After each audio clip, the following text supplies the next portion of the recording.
ಎಲ್ರಿಗೂ ನಮಸ್ಕಾರ. ಇವತ್ತಿನ ನನ್ನ ಟಾಪಿಕ್ ಏನಂತ ಅಂದರೆ ಯಾಕೆ ಫರ್ಟಿಲಿಟಿ ಟ್ರೀಟ್ಮೆಂಟ್ ಫೇಲ್ ಆಗುತ್ತೆ ಅನ್ನೋದು.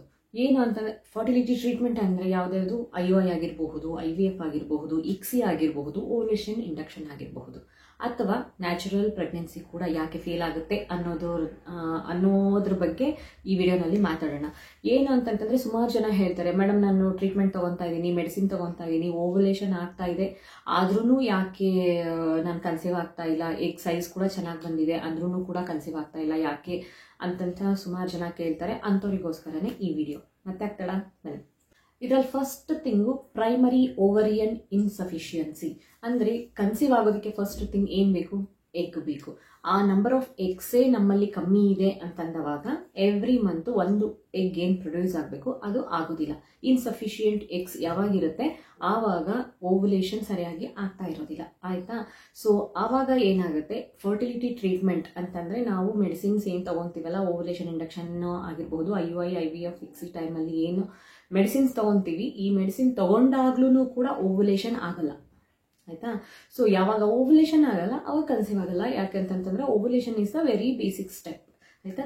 ಸೊ ಯಾವಾಗ ನಮ್ಮ ಓವರಿನಲ್ಲೇ ಎಗ್ಸ್ ಕಮ್ಮಿ ಇದೆ, ಇನ್ಸಫಿಷಿಯೆಂಟ್ ನಂಬರ್ ಆಫ್ ಎಗ್ಸ್ ಇದೆ ಅಂತಂದವಾಗ ಫರ್ಟಿಲಿಟಿ ಟ್ರೀಟ್ಮೆಂಟಿಗೆ ಅಂದರೆ ಆರ್ಟಿಫಿಷಿಯಲ್ ಆಗಿ ಪ್ರಿಪೇರ್ ಮಾಡಿರುವಂತಹ ಹಾರ್ಮೋನ್ಸ್ನ ಕೊಟ್ಟು, ಫಾಲಿಕಲ್ ಸ್ಟಿಮ್ಯುಲೇಟಿಂಗ್ ಹಾರ್ಮೋನ್ಸ್ ಕೊಡ್ತಾರೆ, FSH ಕೊಡ್ತಾರೆ, ಆಯಿತಾ? ಈ ಥರ ಆರ್ಟಿಫಿಷಿಯಲ್ ಆಗಿರೋ ಹಾರ್ಮೋನ್ಸ್ನ ಕೊಟ್ಟು ಓವ್ಯುಲೇಷನ್ ಆಗೋಂಗೆ, ಅಂದರೆ ಎಗ್ಸ್ ಗ್ರೋತ್ ಆಗೋ ಹಾಗೆ, ಆಮೇಲೆ ಓವ್ಯುಲೇಟ್ ಅಂತಂತಂದರೆ ಎಗ್ ರಪ್ಚರ್ ಆಗಿ ಫಾಲಿಕಲ್ ರಪ್ಚರ್ ಆಗಿ ಎಗ್ ಆಚೆ ಬರೋ ಹಾಗೆ ಇದು ಹಾರ್ಮೋನ್ಸ್ ಎಲ್ಲ ಕೆಲಸ ಮಾಡುತ್ತಲ್ಲ, ಇದನ್ನ ಆರ್ಟಿಫಿಷಿಯಲ್ ಆಗಿ ಮಾಡಿ ನಮ್ಮ ದೇಹಕ್ಕೆ ಹಾಕಿದ್ರೂ ಕೂಡ ಓವ್ಯುಲೇಷನ್ ಆಗೋದಿಲ್ಲ, ಆಯಿತಾ? ಸೊ ಆ ಟೈಮಲ್ಲಿ ಏನಾಗುತ್ತೆ, ಕನ್ಸೀವ್ ಆಗೋದಕ್ಕೆ ಆಗೋದಿಲ್ಲ, ನೀವು ಎಷ್ಟೇ ಹೈ ಡೋಸೇಜ್ ಮೆಡಿಸಿನ್ಸ್ನ ತೊಗೊಂಡ್ರೂ ಕೂಡ.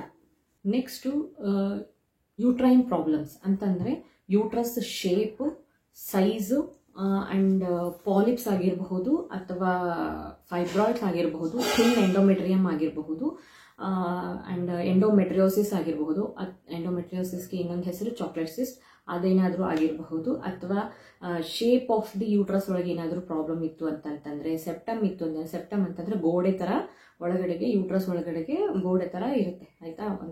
ಬೋನ್ ಥರ ಇರುತ್ತೆ, ಗಟ್ಟಿಯಾದ ಸ್ಟ್ರಕ್ಚರ್ ಇರುತ್ತೆ. ಸೊ ಆ ಥರ ಇತ್ತು ಅಂತಂತಂದರೆ ಮಗು ಬೆಳವಣಿಗೆ ಆಗೋದಕ್ಕೆ ಜಾಗ ಸಾಕಾಗ್ದಿರ ಮಿಸ್ಕ್ಯಾರೇಜ್ ಆಗುತ್ತೆ, ಆಯಿತಾ? ಸೊ ಈ ಥರ ಯೂಟ್ರಸ್ ಒಳಗಡೆಗೆ ಏನಾದರೂ ಪ್ರಾಬ್ಲಮ್ ಇತ್ತು ಅಂದ್ರೂ ಕೂಡ ನಿಮ್ಮ ಫರ್ಟಿಲಿಟಿ ಟ್ರೀಟ್ಮೆಂಟ್ಸು ವರ್ಕ್ ಆಗೋದಿಲ್ಲ. ಆ್ಯಂಡ್ ನೀವು ನ್ಯಾಚುರಲ್ ಆಗಿ ಟ್ರೈ ಮಾಡ್ತಾ ಇದ್ರೂ ಕೂಡ ಯೂಶ್ವಲ್ ಆಗಿ ಕನ್ಸೀವ್ ಆಗೋದಕ್ಕೆ ಆಗ್ತಾ ಇರೋದಿಲ್ಲ. ಸೊ ನೆಕ್ಸ್ಟು ಲೈಫ್ ಸ್ಟೈಲ್ ಏನು ಮಾಡುತ್ತೆ ಅಂತಂತಂದರೆ ನಿಮ್ಮ ಫರ್ಟಿಲಿಟಿ ಮೇಲೆ ಆ್ಯಂಡ್ ಫರ್ಟಿಲಿಟಿ ಟ್ರೀಟ್ಮೆಂಟ್ನ ಕೂಡ ಅಫೆಕ್ಟ್ ಮಾಡುತ್ತೆ. ಆ್ಯಂಡ್ ಯಾಕೆ ಅಂತಂತಂದರೆ ಲೈಫ್ ಸ್ಟೈಲ್ ಚೆನ್ನಾಗಿಲ್ಲ ಅಂತಂತಂದರೆ BMI ಕರೆಕ್ಟಾಗಿ ಎಷ್ಟು ಇರಬೇಕು, ನಿಮ್ಮ ಹೈಟಿಗೆ ತಕ್ಕನಾಗಿರುವಂತಹ ವೇಟ್ ಇಲ್ಲ ಅಂತಂದವಾಗ BMI ಸರಿಗಿರೋದಿಲ್ಲ. ಸೊ ಆವಾಗ ಫರ್ಟಿಲಿಟಿ ಕೂಡ ಅಫೆಕ್ಟ್ ಆಗುತ್ತೆ. ಆ್ಯಂಡ್ ಇದ್ರದ್ದು ನೆಕ್ಸ್ಟ್ ಸ್ಟೆಪ್ಪೇ ಹಾರ್ಮೋನಲ್ ಇಂಬ್ಯಾಲೆನ್ಸ್. ಸೊ ಒನ್ಸ್ ನಿಮ್ಮದು ಲೈಫ್ ಸ್ಟೈಲ್ ಚೆನ್ನಾಗಿಲ್ಲ ಅಂದವಾಗ ಹಾರ್ಮೋನಲ್ ಇಂಬ್ಯಾಲೆನ್ಸ್ ಕರೆಕ್ಟ್ ಆಗ್ತಾ ಇರುತ್ತೆ ಯೂಶ್ವಲ್ ಆಗಿ. ಇವೆಲ್ಲ ಏನು ಅಂತಂದರೆ ಹ್ಯಾಂಡ್ ಇನ್ ಹ್ಯಾಂಡ್, ಒಂದಿದೆ ಅಂತಂತಂದರೆ ಇನ್ನೊಂದು obviously by one get one offer ಥರ ಬಂದ್ಬಿಡುತ್ತೆ, ಆಯಿತಾ? ಸೊ ನಿಮ್ಮ ಲೈಫ್ ಸ್ಟೈಲ್ ಇಶ್ಯೂಸ್ ಇತ್ತು ಅಂತಂದರೆ, BMI ಸರಿ ಇಲ್ಲ, ತುಂಬ ಜಾಸ್ತಿ ಇತ್ತು ಅಂತಂತಂದರೆ ಹಾರ್ಮೋನಲ್ ಇಂಬ್ಯಾಲೆನ್ಸ್ ಆಗುತ್ತೆ. ಸೊ ಈ ಹಾರ್ಮೋನಲ್ ಇಂಬ್ಯಾಲೆನ್ಸಲ್ಲಿ ಫಸ್ಟ್ ಥಿಂಗ್ ಏನು ಅಂತಂತಂದರೆ ಥೈರಾಯ್ಡ್ ಹಾರ್ಮೋನು. ಸೊ ಇದು ಥೈರಾಯ್ಡ್ ಹಾರ್ಮೋನ್ಸು ತುಂಬ ಅಫೆಕ್ಟ್ ಮಾಡುತ್ತೆ ಫರ್ಟಿಲಿಟಿನ. ಅದ್ರ ಜೊತೆಗೆ FSH ಆಗಿರಬಹುದು, LH ಆಗಿರಬಹುದು, AMH ಆಗಿರ್ಬೋದು, ಇವೆಲ್ಲ ನಮ್ಮ ಫರ್ಟಿಲಿಟಿನ ಅಫೆಕ್ಟ್ ಮಾಡುತ್ತೆ. ಸೊ ಹಾಗಾಗಿ ಲೈಫ್ ಸ್ಟೈಲ್ ಕರೆಕ್ಷನ್ ಅನ್ನೋದು ತುಂಬ ಇಂಪಾರ್ಟೆಂಟ್. ಯಾವಾಗ ನಿಮ್ಮ ಲೈಫ್ ಸ್ಟೈಲ್ ಸರಿಗಿರೋದಿಲ್ಲ ಫರ್ಟಿಲಿಟಿ ಕೂಡ ಅಫೆಕ್ಟ್ ಆಗುತ್ತೆ. ಆ್ಯಂಡ್ ಫರ್ಟಿಲಿಟಿ ಟ್ರೀಟ್ಮೆಂಟ್ಸ್ ನೀವೇನು ತೊಗೊತೀರಾ ಅವು ಎಲ್ಲ ಫರ್ಟಿಲಿಟಿ ಟ್ರೀಟ್ಮೆಂಟ್ಸು ಕೂಡ ನೀಟಾಗಿ ವರ್ಕ್ ಆಗೋದಿಲ್ಲ ನೀವು ಮೆಡಿಸಿನ್ಸ್ ತೊಗೊಂಡ್ರು. ಸೊ ಡಾಕ್ಟರ್ಸ್ ಏನಂತ ಹೇಳ್ತಾರೆ, ನೀವು ಫಸ್ಟ್ ನಿಮ್ಮ ಲೈಫ್ ಸ್ಟೈಲ್ ಕರೆಕ್ಷನ್ ಮಾಡ್ಕೊಳ್ಳಿ, ವೇಟ್ ಕಮ್ಮಿ ಮಾಡ್ಕೊಳ್ಳಿ, ಹಾರ್ಮೋನಲ್ ಇಂಬ್ಯಾಲೆನ್ಸ್ನ ಕರೆಕ್ಟ್ ಮಾಡ್ಕೊಳ್ಳಿ, ಆಮೇಲೆ ನಮ್ಮ ಹತ್ರ ಬನ್ನಿ ಅಂತ ಹೇಳ್ತಾರೆ ನೀಟಾಗಿ. Next low quality of egg and sperm. Egg quality, sperm quality ತುಂಬ ಇಂಪಾರ್ಟೆಂಟ್. ಯಾಕಂತಂತಂದರೆ ಅವೆರಡು ಸೇರಿನೇ ನಮ್ಮ ಎಂಬ್ರಿಯೋ ಫಾರ್ಮ್ ಆಗೋದು, ಅದರಿಂದನೇ ಮಗು, ಆಯಿತಾ? ಸೊ ಯಾವಾಗ ಬಿತ್ತೋ ಬೀಜನೇ ಸರಿ ಇಲ್ಲ ಅಂತಂದವಾಗ ಹುಟ್ಟೋ ಮಗು ಹೇಗೆ ಸರಿ ಇರುತ್ತೆ ಅದನ್ನು ಯೋಚನೆ ಮಾಡಿ, ಆಯಿತಾ? ಸೊ ಒನ್ಸ್ ಏನಾದರೂ ಎಗ್ಗಲ್ಲಿ ಅಥವಾ ಸ್ಪರ್ಮಲ್ಲಿ ಕ್ರೋಮೋಸೋಮಲ್ ಇಶ್ಯೂಸ್ ಏನಾದರೂ ಇತ್ತು ಅಂತಂತಂದರೆ ಎಂಬ್ರಿಯೋ ಏನು ಫಾರ್ಮ್ ಆಗುತ್ತೆ ಆ ಎಂಬ್ರಿಯೋದಲ್ಲೂ ಕೂಡ ಕ್ರೋಮೋಸೋಮಲ್ ಇಶ್ಯೂಸ್ ಬರುತ್ತೆ. ಯಾವಾಗ ಕ್ರೋಮೋಸೋಮಲ್ ಇಶ್ಯೂ ಇರುವಂತಹ ಎಂಬ್ರಿಯೋ ಫಾರ್ಮ್ ಆಗುತ್ತೆ ಅಂತಹ ಎಂಬ್ರಿಯೋ ಇಂಪ್ಲಾಂಟ್ ಆಗೋದಿಲ್ಲ, ಆಯಿತಾ. ಸೊ ಇದು ಚೆಕ್ ಮಾಡಿಸೋವರೆಗೂ ನಿಮಗೆ ಗೊತ್ತಾಗಲ್ಲ. ನ್ಯಾಚುರಲ್ ಆಗಿ ಟ್ರೈ ಮಾಡ್ತಾ ಇದ್ರಿ, ನಿಮ್ಮ ಎಕ್ಸ್ ಅಥವಾ ಹಸ್ಬೆಂಡ್ದು ಸ್ಪರ್ಮ್ಸಲ್ಲಿ ಏನಾದರೂ ಕ್ರೋಮೋಸೋಮಲ್ ಇಶ್ಯೂಸ್ ಇತ್ತು ಅಂತಂತಂದರೆ, ಜೆನೆಟಿಕ್ ಡಿಸಾರ್ಡರ್ಸ್ ಏನಾದರೂ ಇತ್ತು ಅಂತಂತಂದರೆ ನೀವು ಕನ್ಸೀವ್ ಆಗ್ತಾ ಇರೋದಿಲ್ಲ, ಆಯಿತಾ. ನ್ಯಾಚುರಲ್ ಆಗಿ ಟ್ರೈ ಮಾಡ್ತಾ ಇರೋರಿಗೆ ಸಪೋಸ್ ಏನಾದರೂ ಫರ್ಟಿಲಿಟಿ ಟ್ರೀಟ್ಮೆಂಟ್ ತೊಗೊಂಡು ನೀವು ಟ್ರೈ ಮಾಡ್ತಾ ಇದ್ರಿ ಅಂತಂತಂದರೆ ಎಗ್ ಕ್ವಾಲಿಟಿ ಸ್ಪರ್ಮ್ ಕ್ವಾಲಿಟಿ ಪ್ರಯೋರ್ ಆಗಿ ಚೆಕ್ ಮಾಡೇ ಮಾಡ್ತಾರೆ.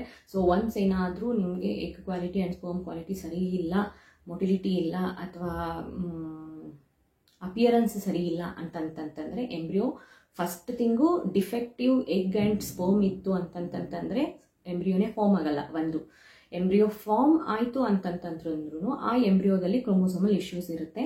ಸೊ ಆ ಅನ್ಹೆಲ್ದಿ ಎಂಬ್ರಿಯೋ ಏನು ಫಾರ್ಮ್ ಆಗಿರುತ್ತೆ ಅದು ಇಂಪ್ಲಾಂಟೇ ಆಗೋದಿಲ್ಲ. ಸೊ ಅಲ್ಲಿನೇ ಸ್ಟ್ರೈಟ್ ಅವೇ ಇಂಪ್ಲಾಂಟೇಷನ್ ಫೇಲ್ಯೂರ್ ಅಂತ ಆಗುತ್ತೆ, ಆಯಿತಾ.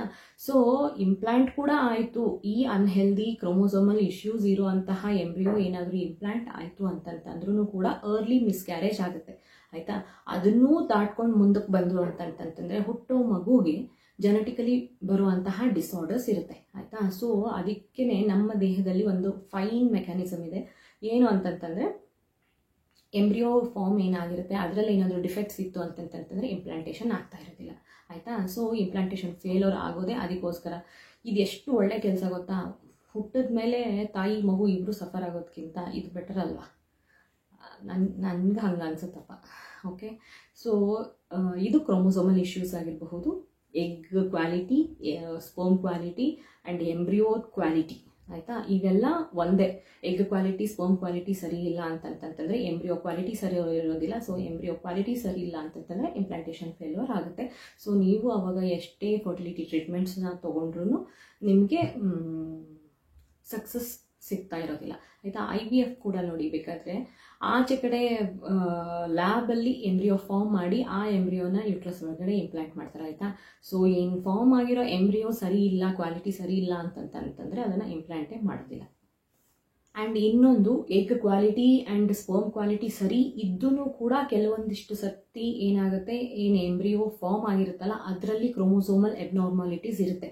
ಸೊ ಆ ಟೈಮಲ್ಲೂ ಕೂಡ ಅಂತಹ ಎಂಬ್ರಿಯೋ ಇಂಪ್ಲಾಂಟ್ ಆಗೋದಿಲ್ಲ, ಆಯಿತಾ. ಇಂಪ್ಲಾಂಟ್ ಆದ್ರೂ ಕೂಡ ಸಕ್ಸಸ್ ಆಗೋದಿಲ್ಲ. ನೆಕ್ಸ್ಟು ಲೋ ಎಂಡೋಮೆಟ್ರಿಯಲ್ ರೆಸಿಪ್ಟಿವಿಟಿ ಅಂತಂದರೆ, ನಿಮಗೆ ಎಕ್ಸಾಂಪಲ್ ಕೊಟ್ಟು ಹೇಳಬೇಕು ಅಂತಂತಂದರೆ, ಈಗ ಯಾರ್ದಾದ್ರೂ ಮನೆಗೆ ನೀವು ಹೋಗಿರ್ತೀರ, ಆಯಿತಾ. ಹೋದವಾಗ ಅವ್ರೇನಾದರೂ ನಿಮ್ಮ ಜೊತೆ ತುಂಬ ಫ್ರೆಂಡ್ಲಿಯಾಗಿ ತುಂಬ ಚೆನ್ನಾಗಿ ನಿಮ್ಮನ್ನು ಕಂಫರ್ಟ್ ಮಾಡಿ ನಿಮಗೆ ತಿನ್ನೋದಕ್ಕೆ ಕುಡಿಯೋದಕ್ಕೆ ಎಲ್ಲ ಕೊಟ್ಟು ಒಳ್ಳೆ ಅಟ್ಮಾಸ್ಫಿಯರ್ ಕ್ರಿಯೇಟ್ ಮಾಡಿದ್ರು ಅಂತಂತಂದರೆ ನೀವೇನು ಮಾಡ್ತೀರಾ, ಅಲ್ಲಿ ಸ್ಟೇ ಆಗೋದಕ್ಕೆ ಇಷ್ಟಪಡ್ತೀರಾ. ಸಪೋಸ್ ಏನಾದರೂ ಅವ್ರು ನಿಮ್ಮನ್ನು ಸರಿಯಾಗಿ ಟ್ರೀಟ್ ಮಾಡದೇ ಇದ್ದರೆ, ಚೆನ್ನಾಗಿ ರಿಸೀವ್ ಮಾಡ್ಕೊಳ್ದೇ ಇದ್ದರೆ ಏನು ಮಾಡ್ತೀರಾ, ನೀವು 1 ವರ್ಷ ಇರಬೇಕು ಅಂತ ಬಂದವ್ರು ಏನು ಮಾಡ್ತೀರಾ, 1 ನಿಮಿಷನೂ ಅಲ್ಲಿ ಇರೋದಕ್ಕೆ ಇಷ್ಟಪಡಲ್ಲ, ಆಯಿತಾ. ಸೊ ಏನು ಮಾಡ್ತೀರಾ, ಇಮಿಡಿಯೇಟಾಗಿ ಹೊರಟೋಗ್ತೀರಾ. ಸೇಮ್ ಥಿಂಗ್ ಇದೇನು ಅಂತಂತಂದರೆ ಎಂಬ್ರಿಯೋ ಫಾರ್ಮ್ ಆಗೋದೆಲ್ಲಿ, ನಿಮಗೆ ಫೆಲೋಪಿಯನ್ ಟ್ಯೂಬಲ್ಲಿ. ಆ ಫೆಲೋಪಿಯನ್ ಟ್ಯೂಬಿಂದ ಯೂಟ್ರಸ್ ಒಳಗಡೆಗೆ ಬಂದು ಎಂಡೋಮೆಟ್ರಿಯಮ್ಗೆ ಹೇಳುತ್ತೆ, you please open the door, ನಾನು ಬಂದಿದ್ದೀನಿ, ಒಳಗಡೆ ಬರ್ತೀನಿ, ಬಂದು ಇಲ್ಲೇ ಇರ್ತೀನಿ ಅಂತಂತ ಹೇಳಿ ಈ ಎಂಬ್ರಿಯೋ ಹೇಳುತ್ತೆ. ಬಟ್ ಯೂಟ್ರಸ್ ಲೈನಿಂಗ್ ಅಂತಂದರೆ ಗರ್ಭಾಶಯದ ಒಳಗಿನ ಪದರ ಏನಾದರೂ, ಎಂಡೋಮೆಟ್ರಿಯಮ್ ಏನಾದರೂ ಓಕೆ ಅಂತ ಅದನ್ನು ರಿಸೀವ್ ಮಾಡ್ಕೊಳ್ಳಿಲ್ಲ, ಆಪ್ಷನ್ನೇ ಕೊಡಲಿಲ್ಲ ಅಂತಂತಂದವಾಗ ಈ embryo how long it will wait, ಎಷ್ಟೊತ್ತವರೆಗೂ ವೇಟ್ ಮಾಡುತ್ತೆ, ಸಮ್ ಟೈಮ್ವರೆಗೂ ವೇಟ್ ಮಾಡಿ ಆಮೇಲೆ ಏನಾಗುತ್ತೆ, ಹೋಗ್ಬಿಡುತ್ತೆ, ಆಯಿತಾ. ಸೊ ಇದು ಏನು ಅಂತಂತಂದರೆ ರೆಸಿಪ್ಟಿವಿಟಿ, ಎಂಡೋಮೆಟ್ರಿಯಲ್ ರೆಸಿಪ್ಟಿವಿಟಿ. ಎಂಡೋಮೆಟ್ರಿಯಮು ರಿಸೀವ್ ಮಾಡ್ಕೊಳ್ಳಲ್ಲ, ಆಯಿತಾ. ಈ ಥರ ಸಿಚುವೇಶನ್ನು ಸುಮಾರು ಜನಕ್ಕೆ ಆಗುತ್ತೆ. ಎಂಬ್ರಿಯೋ ಅವೈಲೇಬಲ್ ಇದ್ದವಾಗ ಎಂಡೋಮೆಟ್ರಿಯಮ್ದು ರೆಸಿಪ್ಟಿವಿಟಿ ಇತ್ತು ಅಂತಂತಂದರೆ ಒಳ್ಳೆ ಮೂಡಲ್ಲಿತ್ತು, ಎಂಡೋಮೆಟ್ರಿಯಮು ರಿಸೀವ್ ಮಾಡ್ಕೊಳ್ಳೋ ಅಂಥ ಮೂಡಲ್ಲಿತ್ತು ಅಂತಂದರೆ ರಿಸೀವ್ ಮಾಡ್ಕೊಳ್ಳುತ್ತೆ. ಇಲ್ಲ ಅಂತಂತಂದವಾಗ ಅದನ್ನು ರಿಜೆಕ್ಟ್ ಮಾಡುತ್ತೆ. ಸೊ ಎಂಬ್ರಿಯೋ ಇಂಪ್ಲಾಂಟ್ ಆಗೋದಿಲ್ಲ. Next blood problems in females. ಇದು ಬ್ಲಡ್ ಪ್ರಾಬ್ಲಮ್ಸ್ ಅಂತಂತಂದರೆ ಒಬ್ಬೊಬ್ರದ್ದು ರಕ್ತ ಬೇಗ ಕ್ಲಾಟ್ಸ್ ಆಗ್ತಾ ಇರುತ್ತೆ, ಹಗಲೆಲ್ಲ ಅವ್ರ ರಕ್ತದಲ್ಲಿ ಕ್ಲಾಟ್ಸ್ ಆಗ್ತಾ ಇರುತ್ತೆ ಒಂದು. ಇಲ್ಲ ಅಂತಂತಂದರೆ ಒಬ್ಬರದ್ದು ರಕ್ತ ತುಂಬ ಥಿನ್ ಆಗಿರುತ್ತೆ, ಇಲ್ಲ ಒಬ್ಬೊಬ್ರದ್ದು ಬ್ಲಡ್ ತುಂಬ ಥಿಕ್ ಆಗಿರುತ್ತೆ. ಇಲ್ಲ ಅಂತಂತಂದರೆ ಒಬ್ಬೊಬ್ಬರಿಗೆ ಬ್ಲಡ್ಡಲ್ಲಿ ಆಟೋ ಇಮ್ಯೂನ್ ಡಿಸೀಸಸ್ ಇರುತ್ತೆ. ಅಂದರೆ ಅವಾಗೇನ ಆಟೋ ಇಮ್ಯೂನ್ ಡಿಸೀಸಸ್ಸಿಂದ ಏನಾಗುತ್ತೆ ಅಂತಂತಂದರೆ ಹುಟ್ಟಿರೋ ಮಗುನ ನಮ್ಮ ದೇಹ ತನ್ನದೇ ಒಂದು ಭಾಗ ಅಂತ ಕನ್ಸಿಡರ್ ಮಾಡದೆ ಅದನ್ನು ಆಚೆ ಕಡೆಯಿಂದ ಬಂದಿರೋ ಅಂತಹ ಒಂದು ವಸ್ತು ಅಂತ ಅಂದ್ಕೊಂಡು, ಫಾರಿನ್ ಬಾಡಿ ಅಂತ ಅಂದ್ಕೊಂಡು ಏನು ಮಾಡುತ್ತೆ, ಅಟ್ಯಾಕ್ ಮಾಡಿ ಅದನ್ನು ಸಾಯಿಸ್ಬಿಡುತ್ತೆ, ಆಯಿತಾ. ಸೊ ಇದು ಆಟೋ ಇಮ್ಯೂನ್ ಡಿಸೀಸ್. ಇದನ್ನು ಬಿಟ್ಟು ತುಂಬ ಕ್ಲಾಟ್ಸ್ ಆಗ್ತಾ ಇರುತ್ತೆ. ಹೆಂಗೆ ಕ್ಲಾಟ್ಸ್ ಆಗ್ತಾ ಇರುತ್ತೆ ಅಂತಂತಂದರೆ, ಮಗುಗೆ ಹೋಗುವಂತಹ ಮೇನ್ ರಕ್ತನಾಳ ಏನಿರುತ್ತೆ ಆ ರಕ್ತನಾಳದಲ್ಲೇ ಏನಾದರೂ ಕ್ಲಾಟ್ ಆಗಿಬಿಡ್ತು ಅಂತಂತಂದರೆ ಹೋಗಬೇಕಾಗಿರುವಂತಹ ಬ್ಲಡ್ ಸ್ಟಾಪ್ ಆಗಿಬಿಡುತ್ತಲ್ವ. ಸೊ ಯಾವಾಗ ಮಗುಗೆ ಹೋಗಬೇಕಾಗಿರುವಂತಹ ಸಪ್ಲೈ ಸ್ಟಾಪ್ ಆಗಿಬಿಡುತ್ತೆ, ಆವಾಗ ಮಗು ಸರ್ವೈವ್ ಆಗೋದಿಲ್ಲ. ಓಕೆ, ಇದನ್ನು ಬಿಟ್ಟು ಥಿಕ್ಕಾಗಿರುವಂತಹ ಬ್ಲಡ್ಗೆ ಏನು ಮಾಡ್ತಾರೆ, ಆಸ್ಪ್ರಿನ್ ಕೊಡ್ತಾರೆ. ಆಸ್ಪ್ರಿನ್ ಕೊಟ್ಟವಾಗ ಈ ಕ್ಲಾಟ್ ಆಗೋದಾಗಿರಬಹುದು, ಇದನ್ನು ಬ್ಲಡ್ ಥಿನ್ನರ್ ಅಂತಲೇ ಕರೀತಾರೆ ಆಸ್ಪ್ರಿನ್ನ. ಸೊ ಇದನ್ನು ಕೊಟ್ಟವಾಗ ಈ ಬ್ಲಡ್ ಇಶ್ಯೂಸ್ ಏನೇನಾದರೂ ಇತ್ತು ಅಂತಂತಂದರೆ ಅದು ಯೂಶ್ವಲ್ ಆಗಿ ಸಾರ್ಟ್ ಔಟ್ ಆಗುತ್ತೆ. ನಾನು ಹಿಂದಿನ ಒಂದು ವೀಡಿಯೋನಲ್ಲೂ ಹೇಳಿದ್ದೀನಿ, BP ಬರೋ ಚಾನ್ಸಸ್ ಇರುತ್ತೆ ಅಂತ ಹೇಳ್ಬಿಟ್ಟು PCOD ಇದ್ದವ್ರಿಗೆ ಈ ಆಸ್ಪಿರಿನ್ನ ಪ್ರಿಕಾಷನ್ ಆಗಿ ಕೊಡ್ತಾರೆ. ಅಥವಾ ಮುಂಚೆ ಯಾರಿಗಾದ್ರೂ ಆಲ್ರೆಡಿ BP ಇಶ್ಯೂಸ್ ಇತ್ತು ಅಂತಂತಂದ್ರೂ ಕೂಡ ಅವ್ರಿಗೆ ಆಸ್ಪಿರಿನ್ ಕೊಡ್ತಾರೆ. Ecosprin certified.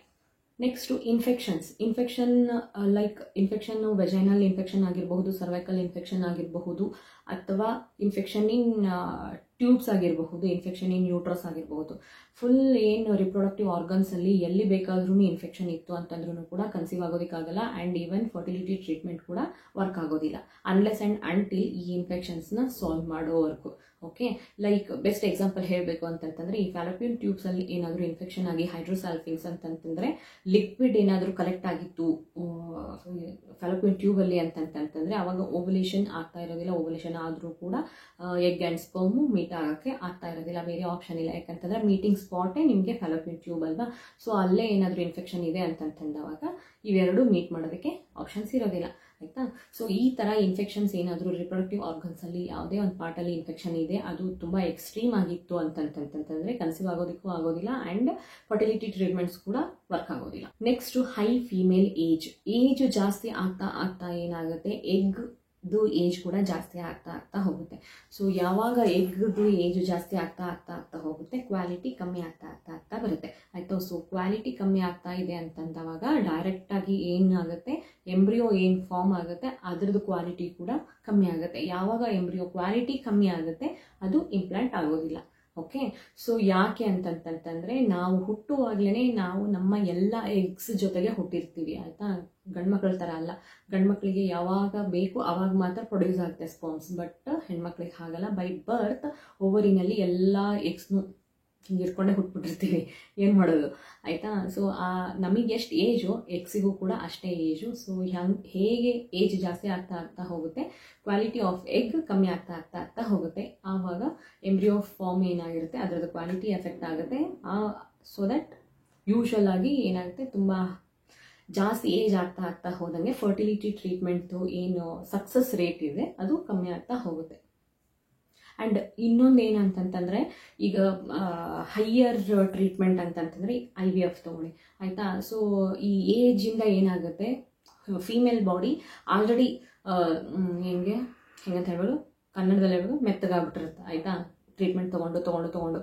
ಸೊ ಕೆಲವೊಂದಿಷ್ಟು ಜನಕ್ಕೆ ಆ ಹೈ ಡೋಸೇಜ್ ಮೆಡಿಸಿನ್ಸ್ ಏನು ಕೊಡ್ತಾರೆ IVF ಅಲ್ಲಿ ಅದನ್ನು ತಡ್ಕೊಳಕ್ಕಾಗಲ್ಲ. ಸೊ ಕೆಲವೊಂದಿಷ್ಟು ಜನಕ್ಕೆ ಉಸಿರಾಟದ್ದೇ ತೊಂದರೆ ಆಗೋಕ್ಕೆ ಸ್ಟಾರ್ಟ್ ಆಗುತ್ತೆ, ಕೆಲವೊಂದಿಷ್ಟು ಜನಕ್ಕೆ ಅಲರ್ಜೀಸ್ ಆಗುತ್ತೆ, ರ್ಯಾಷಸ್ ಆಗುತ್ತೆ, ಆಮೇಲೆ ಕೆಲವೊಂದಿಷ್ಟು ಜನಕ್ಕೆ ಶ್ವಾಸಕೋಶದಲ್ಲಿ ನೀರು ತುಂಬಿಕೊಳ್ಳುತ್ತೆ, ಟ್ರೀಟ್ಮೆಂಟಿಗೆ ಸರಿಯಾಗಿ ರೆಸ್ಪಾಂಡ್ ಮಾಡೋದಿಲ್ಲ. ಆ್ಯಂಡ್ ಏಜ್ ಜಾಸ್ತಿ ಆದಂಗೆ ಓವರಿಯನ್ ರಿಸರ್ವ್ ಕೂಡ ಕಮ್ಮಿ ಆಗಿರುತ್ತೆ. ಸೊ ಫರ್ಟಿಲಿಟಿ ಡ್ರಗ್ಸ್ ನೀವು ಎಷ್ಟೇ ಕೊಟ್ಟರು ಓವಲೇಷನ್ ಆಗ್ತಾ ಇರೋದಿಲ್ಲ. ಸೊ ಈ ಥರ ಎಲ್ಲ ಪ್ರಾಬ್ಲಮ್ಸು ಏಜ್ ಜೊತೆಗೆ ಕನೆಕ್ಟ್ ಆಗಿದೆ. ಸೊ ಹಾಗಾಗಿ ಏಜ್ ಜಾಸ್ತಿ ಆದಂಗೆ ಫರ್ಟಿಲಿಟಿ ಟ್ರೀಟ್ಮೆಂಟ್ಸು ಕೂಡ ಎಫೆಕ್ಟಿವ್ನೆಸ್ಸು ಕಮ್ಮಿ ಆಗುತ್ತೆ. Next deficiencies, vitamin C, vitamin D, vitamin B12, iron, HP, ಇದು ಯಾವುದ್ರಲ್ಲಾದರೂ ಡೆಫಿಷಿಯನ್ಸಿ ಇತ್ತು ಅಂತಂತಂದ್ರೂ ಕೂಡ ಫರ್ಟಿಲಿಟಿ ಟ್ರೀಟ್ಮೆಂಟ್ಸ್ ವರ್ಕ್ ಆಗೋದಿಲ್ಲ, ಸ್ಲೋ ಆಗುತ್ತೆ, ಆಯಿತಾ. ಆ್ಯಂಡ್ ನ್ಯಾಚುರಲ್ ಆಗಿ ಟ್ರೈ ಮಾಡ್ತಾ ಇರೋರ್ಗೂ ಕೂಡ ಇದೆಲ್ಲದ್ರದ್ದು ಲೆವೆಲ್ಸ್ನ ಚೆಕ್ ಮಾಡಿಸ್ಕೊಳ್ಳಿ, ದೆನ್ ಓನ್ಲಿ ನೀವು ಪ್ರೆಗ್ನೆನ್ಸಿಗೆ ಟ್ರೈ ಮಾಡಿ, ಆಯಿತಾ. ಇದನ್ನೆಲ್ಲ ಕರೆಕ್ಟಾಗಿದೆನೋ ಇಲ್ವೋ ಅಂತಂತ ಹೇಳಿ ಟ್ರೈ ಮಾಡಿ. ಅಥವಾ ಆಗ್ತಾ ಇಲ್ಲ, ನೀವು ಸುಮಾರು ತಿಂಗಳಿಂದ ಪ್ರಯತ್ನ ಪಡ್ತಿದ್ದೀರಾ ವಿತೌಟ್ ಎನಿ ಟ್ರೀಟ್ಮೆಂಟ್ ಅಂದರೂ ಆಗ್ತಾ ಇಲ್ಲ ಅಂದವಾಗ ಇದೆಲ್ಲ ವೆರಿ ಬೇಸಿಕ್ ಟೆಸ್ಟ್, ಇದನ್ನು ಮಾಡಿಸ್ಕೊಂಡ್ರೆ ನಿಮಗೆ ಒಂದು ಐಡಿಯಾ ಬರುತ್ತೆ, ಓಕೆ ಇದು ಕರೆಕ್ಟಾಗಿದೆ ಅಂತಂತಂದರೆ ನೆಕ್ಸ್ಟ್ ನೀವು ಏನು ಮಾಡಬಹುದು ಅನ್ನೋದನ್ನು ಯೋಚನೆ ಮಾಡ್ಬೋದು ಆಯಿತಾ. ಸೊ ಇದೆಲ್ಲ ಡೆಫಿಷಿಯನ್ಸೀಸ್ ಇತ್ತು ಅಂತಂತಂದರೆ ಇದಕ್ಕೆ ಸಪ್ಲಿಮೆಂಟ್ಸ್ ಕೊಟ್ಟೇನೆ ನಿಮಗೆ ಫರ್ಟಿಲಿಟಿ ಟ್ರೀಟ್ಮೆಂಟ್ನ ಸ್ಟಾರ್ಟ್ ಮಾಡ್ತಾರೆ. ಓಕೆ, ಸೊ ಇದೆಲ್ಲ ಡೆಫಿಷಿಯನ್ಸೀಸ್ ಇತ್ತು ಅಂತಂದ್ರೂ ಕೂಡ ನಿಮ್ಮ ಫರ್ಟಿಲಿಟಿ ಟ್ರೀಟ್ಮೆಂಟ್ಸ್ ಯೂಶ್ವಲ್ ಆಗಿ ನೀವು ಅಂದ್ಕೊಂಡಿರೋ ಅಷ್ಟು ರೇಂಜಲ್ಲಿ ಸಕ್ಸಸ್ ಆಗ್ತಾ ಇರೋದಿಲ್ಲ. ಅನ್ಕಂಟ್ರೋಲ್ಡ್ ಹ್ಯಾಬಿಟ್ಸ್ ಆಗಿರ್ಬೋದು, ಸ್ಟ್ರೆಸ್ ಆಗಿರ್ಬೋದು, ಆಂಗ್ಸೈಟಿ ಆಗಿರಬಹುದು, bad habits like smoking, alcohol, excessive consumption of caffeine, ಇವೆಲ್ಲ ಏನು ಅಂತಂತಂದರೆ ಡೈರೆಕ್ಟಾಗಿ ನೀವು ಕನ್ಸೀವ್ ಆಗೋದನ್ನ ಹಿಂಗೆ ಸ್ಟಾಪ್ ಮಾಡ್ತೇವೆ ಅಂತಂತಲ್ಲ, ಇಂಡೈರೆಕ್ಟಾಗಿ ಹಿಂಗಿಂದ ಬಂದು ಅದನ್ನು ನೀಟಾಗಿ ಅಫೆಕ್ಟ್ ಮಾಡ್ತಾ ಇರುತ್ತೆ ಆಯಿತಾ. ಸೊ ಇವೆಲ್ಲವನ್ನೂ ನೀವು ಮ್ಯಾನೇಜ್ ಮಾಡಲೇಬೇಕು, ಆವಾಗಲೇ ಮಾತ್ರ ನಿಮ್ಮ ಫರ್ಟಿಲಿಟಿ ಟ್ರೀಟ್ಮೆಂಟ್ಸು ಸಕ್ಸಸ್ ಆಗುತ್ತೆ. ಇವೆಲ್ಲದ್ರಿಂದನೂ ಕೂಡ ನಿಮ್ಮ ಫರ್ಟಿಲಿಟಿ ಟ್ರೀಟ್ಮೆಂಟ್ಸು ಸಕ್ಸಸ್ ಆಗ್ತಾ ಇರೋದಿಲ್ಲ. ಆ್ಯಂಡ್ ನ್ಯಾಚುರಲ್ ಆಗಿ ನೀವು ಟ್ರೈ ಮಾಡ್ತಾ ಇದ್ರಿ ಅಂದರೂ ಕೂಡ ಅದು ಕೂಡ ಸಕ್ಸಸ್ ಆಗ್ತಾ ಇರೋಲ್ಲ ಯೂಶ್ವಲ್ ಆಗಿ. ಇನ್ನು ಸ್ಪೆಸಿಫಿಕ್ ಆಗಿ ಹೇಳಬೇಕು ಅಂತಂತಂದರೆ ಯಾವ ಡಾಕ್ಟರ್ನ ನೀವು ಕನ್ಸಲ್ಟ್ ಮಾಡಿ ಫರ್ಟಿಲಿಟಿ ಟ್ರೀಟ್ಮೆಂಟ್ಸ್ಗೆ ಸ್ಪೆಸಿಫಿಕ್ ಆಗಿ ಹೇಳ್ತಾ ಇರೋದು ನಾನು, ಯಾವ ಡಾಕ್ಟರ್ಸ್ನ ನೀವು ಕನ್ಸಲ್ಟ್ ಮಾಡ್ತಾ ಇದ್ದೀರಾ ಆ ಡಾಕ್ಟರ್ನ ಸಾಮರ್ಥ್ಯ ಆಗಿರಬಹುದು, ಅವರ ಎಕ್ಸ್ಪೀರಿಯನ್ಸ್ ಆಗಿರಬಹುದು, ಅವರು ಪೇಷಂಟ್ನ ಅಪ್ರೋಚ್ ಮಾಡೋ ಅಂತಹ ಮೆಥಡ್ ಆಗಿರಬಹುದು, ಈ ಥರ ಮಾಡಿದ್ರೆ ಇವರಿಗೆ ಆಗಬಹುದು ಅನ್ನೋದಾಗಿರ್ಬೋದು, ಅನಲೈಸ್ ಮಾಡೋಂತಹ ಸ್ಕಿಲ್ ಆಗಿರಬಹುದು.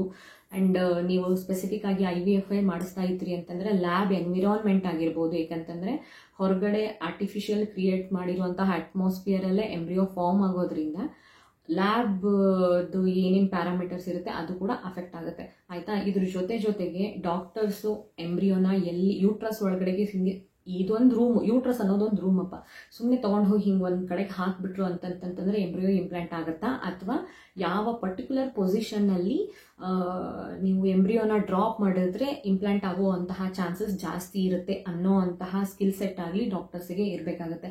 ಅದ್ರ ಜೊತೆಗೆ ಯೂಸ್ ಮಾಡುವಂತಹ ಕ್ಯಾಥೆಟರ್ಸ್ ಆಗಿರಬಹುದು, ಬೇರೆ ಇನ್ಸ್ಟ್ರೂಮೆಂಟ್ಸ್ ಆಗಿರಬಹುದು, ಕ್ಲೆನ್ಲಿನೆಸ್ ಆಗಿರಬಹುದು, ಇವೆಲ್ಲ ಚಿಕ್ಕ ಪುಟ್ಟದ್ದೇ ಬಟ್ ತುಂಬ ಮ್ಯಾಟರ್ ಆಗುತ್ತೆ ಸಕ್ಸಸ್ಗೆ ಆಯಿತಾ. ಸೊ ಇದು ಸ್ಪೆಸಿಫಿಕ್ ಆಗಿ IVFಗೆನೆ ಅಂತ ಹೇಳಿದ್ರೆ ಕ್ಯಾಥೆಟರ್ಸ್ ಯೂಸ್ ಮಾಡುವಂತಹ ಕ್ಯಾಥೆಟರ್ಸ್ ಆಗಿರಬಹುದು, ಲ್ಯಾಬ್ ಇನ್ಸ್ಟ್ರೂಮೆಂಟ್ಸ್ ಆಗಿರಬಹುದು, ಇವೆಲ್ಲನೂ ಕೂಡ ಮ್ಯಾಟರ್ ಆಗುತ್ತೆ ಫರ್ಟಿಲಿಟಿ ಟ್ರೀಟ್ಮೆಂಟ್ ಯಾಕೆ ವರ್ಕ್ ಆಗ್ತಾ ಇಲ್ಲ ಅನ್ನೋದಕ್ಕೆ. ಸೊ ಇದೆಲ್ಲ ಫರ್ಟಿಲಿಟಿ ಟ್ರೀಟ್ಮೆಂಟ್ಸು ಯಾಕೆ ವರ್ಕ್ ಆಗ್ತಾ ಇಲ್ಲ, ನಿಮಗೆ ನಾವು ಎಲ್ಲ ಕರೆಕ್ಟಾಗಿದೆ ಅಂದರೂ ಯಾಕೆ ವರ್ಕ್ ಆಗ್ತಾ ಇಲ್ಲ ಅನ್ನೋದ್ರ ಬಗ್ಗೆ. ಆ್ಯಂಡ್ ನೀವು ಮೆಡಿಸಿನ್ಸ್ ತೊಗೊತಾ ಇರ್ತೀರಾ, ಓವ್ಯುಲೇಷನ್ ಆಗ್ತಾ ಇರುತ್ತೆ ಅಂದ್ರೂ ಸಕ್ಸಸ್ ಆಗ್ತಾ ಇರಲ್ಲ. 1 ಸೈಕಲ್ ಆಯಿತು, 2 ಸೈಕಲ್ ಆಯಿತು, 3 ಸೈಕಲ್ ಆಯಿತು, 4 ಸೈಕಲ್ ಆಯಿತು ಅಂದ್ರೂ ಓವ್ಯುಲೇಷನ್ ಇಂಡಕ್ಷನಿಂದ ನಮಗೆ ಸಕ್ಸಸ್ ಸಿಗ್ತಾ ಇಲ್ಲ ಅನ್ನೋದಾದರೆ, ನಾನು 6 7 ಸೈಕಲ್ ಮಾಡಿಸ್ಕೊಂಡಿದ್ದೀನಿ, ಓವ್ಯುಲೇಷನ್ ಇಂಡಕ್ಷನ್ ಆಗಿಲ್ಲ. IUI ಮಾಡಿಸ್ಕೊಂಡಿದ್ದೀನಿ, ಆಗಿಲ್ಲ ಆಯಿತಾ. ನನ್ನ ಫ್ರೆಂಡ್ಸೇ ಒಬ್ಬರಿದ್ದಾರೆ 2 IVF ಸೈಕಲ್ ಫೇಲ್ ಆಗಿದೆ, 3ನೇ ಸತಿ ಆಟೋಮೆಟಿಕ್ ಆಗಿ ನಾರ್ಮಲ್ ಆಗಿ ನ್ಯಾಚುರಲ್ ಆಗಿ ಕನ್ಸೀವ್ ಆಗಿದ್ದಾರೆ ಆಯಿತಾ. ಸೊ ಹೋಪ್ಸ್ ಬಿಡಬೇಡಿ ಅಷ್ಟೇ, ಅದನ್ನು ಮಾತ್ರ ನಾನು ಹೇಳ್ತೀನಿ. ಇದೆಲ್ಲ ರೀಸನ್ಸ್ ಇರಬಹುದು, ಎಂಡ್ ಆಫ್ ದಿ ಡೇ ಇದು ಎಲ್ಲದಕ್ಕೂ ಮೀರಿ ಒಂದು ಪಾಸಿಟಿವ್ ಎನರ್ಜಿ ಅನ್ನೋದಿರುತ್ತೆ. ಸೊ ಹೇಗೆ ಬೇಕಾದರೂ ಕನ್ಸೀವ್ ಆಗಬಹುದು. ನಾನು ಎಲ್ಲ ಟ್ರೀಟ್ಮೆಂಟ್ ಸ್ಟಾಪ್ ಮಾಡಿ ಆದಮೇಲೆ ಕನ್ಸೀವ್ ಆದೆ. ನನ್ನ ಫ್ರೆಂಡು IVF, ಅವಳಿಗೆ ಶುಗರ್ ಬೇರೆ ಇದೆ. ಸೊ ಆ ಶುಗರ್ ಇದ್ದು IVF ಟ್ರೀಟ್ಮೆಂಟ್ ತೊಗೊಂಡು ಅದು ಸ್ಟಾಪ್ ಆಗಿ IVF ಟ್ರೀಟ್ಮೆಂಟ್ನ ಸ್ಟಾಪ್ ಮಾಡಿದ ಮೇಲೂ 2 IVF ಫೇಲ್ ಆದಮೇಲೂ ಅವಳು ಕನ್ಸೀವ್ ಆಗಿದ್ದಾಳೆ, ಅದು ನ್ಯಾಚುರಲ್ ಆಗಿ. ಯಾಕೆ ಅಂತಂದರೆ IVFಗೆ ಏನು ಯೂಸ್ ಮಾಡಿರ್ತಾರಲ್ಲ ಮೆಡಿಸಿನ್ಸು, ಅದರದ್ದು ಎಫೆಕ್ಟು ಇನ್ನೂ ಇರುತ್ತೆ ಆಯಿತಾ. ಸೊ ಹಾಗಾಗಿ ನಿಮ್ಮ ಚಾನ್ಸ್ ಬಂದವಾಗ ನೀವು ಕನ್ಸೀವ್ ಆಗ್ತೀರಾ ಆಯಿತಾ, ಅಷ್ಟೇ. ಸೊ ಜಾಸ್ತಿ ತಲೆ ಕೆಡಿಸ್ಕೊಳಕ್ಕೆ ಹೋಗ್ಬಿಡಿ, ಪ್ರಾಸೆಸ್ ಮೇಲೆ ನಂಬಿಕೆ ಇಟ್ಕೊಂಡು, ಡಾಕ್ಟರ್ ಮೇಲೆ ನಂಬಿಕೆ ಇಟ್ಕೊಂಡು ಪ್ರಯತ್ನ ಪಡಿ, ಖಂಡಿತವಾಗ್ಲೂ ಆಗುತ್ತೆ. ಓಕೆ, ಆ್ಯಂಡ್ ಇದೆಲ್ಲ possible reasons for fertility treatment ಯಾಕೆ ವರ್ಕ್ ಆಗ್ತಾ ಇಲ್ಲ ಅಂತ ಅನ್ನೋದಕ್ಕೆ, ಯಾಕೆ ಫೇಲ್ ಆಗ್ತಿದೆ ಅನ್ನೋದಕ್ಕೆ. ಸೊ ಇದರಲ್ಲಿ ನಿಮಗೆ ಯಾವುದು ಕಾರಣದಿಂದ ಆಗ್ತಾ ಇಲ್ಲ ಅನ್ನೋದನ್ನ ಫೈಂಡ್ ಔಟ್ ಮಾಡ್ಕೊಳ್ಳಿ. ಓಕೆ, ಆ್ಯಂಡ್ ಇದ್ರ ಬಗ್ಗೆ ಏನಾದರೂ ಡೌಟ್ ಇತ್ತು ಅಂತಂತಂದರೆ ಕಾಮೆಂಟ್ ಬಾಕ್ಸಲ್ಲಿ ತಿಳಿಸಿ ಉತ್ತರ ಕೊಡೋದಕ್ಕೆ ಪ್ರಯತ್ನ ಪಡ್ತೀನಿ. ಧನ್ಯವಾದ. ಈ ವಿಡಿಯೋ ನಿಮಗೆ ಇನ್ಫಾರ್ಮೇಟಿವ್ ಅಂತ ಅನ್ನಿಸ್ತು ಅಂತಂತಂದರೆ ಲೈಕ್ ಮಾಡಿ, ಕಮೆಂಟ್ ಮಾಡಿ ಆ್ಯಂಡ್ ಶೇರ್ ಮಾಡಿ. ಧನ್ಯವಾದ.